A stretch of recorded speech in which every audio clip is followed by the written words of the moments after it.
Back here with another edition of the Locker Room Report. I'm Brady Beedon, joined as always by head man Tyrone Wheatley. Coach, thanks so much for joining us. Let's talk about the game against Davenport. Did not go the way you wanted.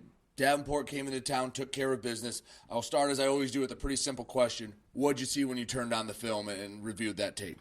Dominance by Davenport. We came out, we looked like deer in headlights. I think, to be blunt and honest, our guys were a little shook. They came off the bus, as we talked about this, they came off the bus looking really good. Like they look good, tall, big, athletic, pretty-looking players. And I think we got a little bit starstruck by that. I guess I'll just ask this point in the season, we're getting towards the home stretch. What's something that you need the players to do so you can stack wins on top of each other? You had the nice performance against Tech, followed it up with a clunker against Davenport. Now you're taking on a Saginaw team that has talent but is beatable. What do your guys need to do to start stacking wins and start getting that consistency you look for in a football team? Once again, people are going to say, oh, here he comes again, right? Competitive stamina, and not be result-driven. There's a process to this thing. And so you can't take what you did against Michigan Tech, because we talked about this last week. You can't take what you did against Michigan Tech and say, hey, we won that game, we're going to do it against these guys. Totally different team. Michigan Tech played cover four. They played off, which gave us those throws, and we took those throws. We came back with man beaters, but here's the thing about a man beater. You have to beat a man to beat the man, and we didn't beat our men in those man beaters. And I'm not going to take anything away from Davenport. Coach Sparky has done a great job building that team. Talent. They have talent, but that talent wasn't far superior than what we had. They just matched us. And when those things, going back to the process and procedure, we just didn't follow through with those procedures. At the end of the day, I say it all the time, you never rise to the occasion, you fall back to your preparation. Well, coach, isn't that preparation your job? Yes. Once again, I said this before, there's nowhere in the world we call a play that we don't cover a guy, or we call a play that doesn't get us yards. There's a responsibility on the player's end. And I'm speaking as a player, not as a coach right now. I played this game. I played this game a long time. And in every loss or every win, I have always went back and say what I did or didn't do that contributed to the win and the loss. And then you get on top of that, and that's where you become a master of your domain, profession, or, you earn a scholarship. And at the end of the day, make no difference about it. Teams that are very basic, they go out and they perform their task at the highest level. And we just didn't do that. So that was what the player perspective from Coach Wheatley. Now, what is the coach perspective from Coach Wheatley? Maybe something you and your staff adjust a little bit, or the different way you try to get the message through. Anything you changed or what you want to try and do differently down the stretch to try to get that message across and get the guys where they need to be? Well, whether it's the player or the coach, the message doesn't change. You practice hard, right? And you must understand your job. Understand what it takes for you to do your job at the highest level and to win your one-on-one matchups.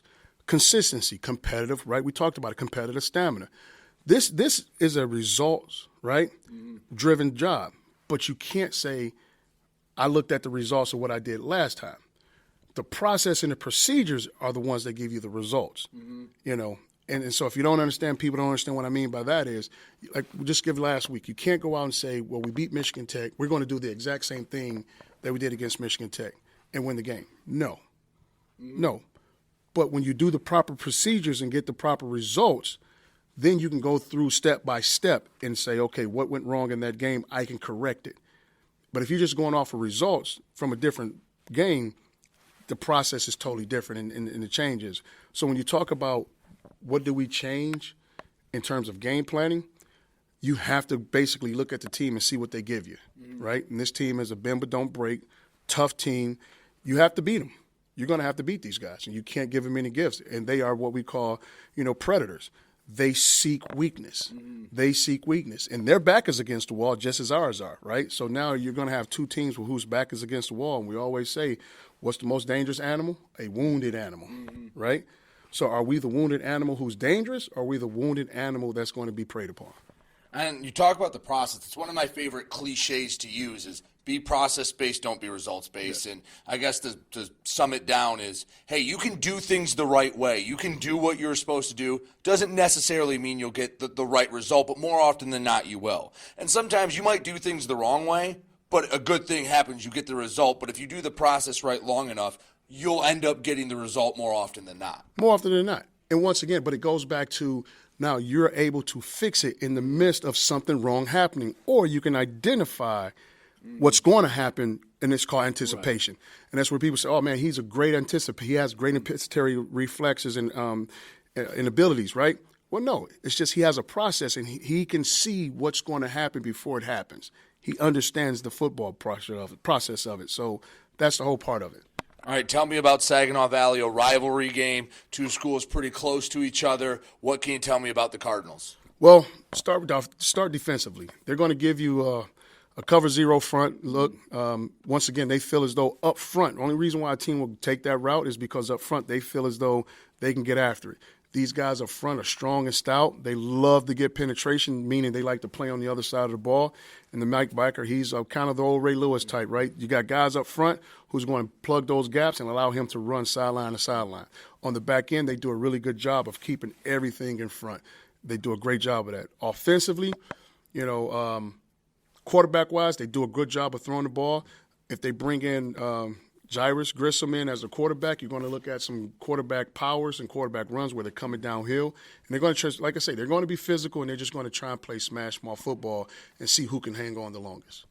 Last question, keys to a Warrior victory on the road at Saginaw. Keys to a Warrior victory is really just guys coming in, honing in, and just understanding that if we do not make those vital mistakes, play hard and long enough, and not give away, gifts to the team, we'll win. Coach, I appreciate a great talk as always. Good luck against Saginaw. Thank you very much. He's head coach Tyrone Wheatley. I'm Brady Beedon, and you're listening to Wayne State Warrior Football.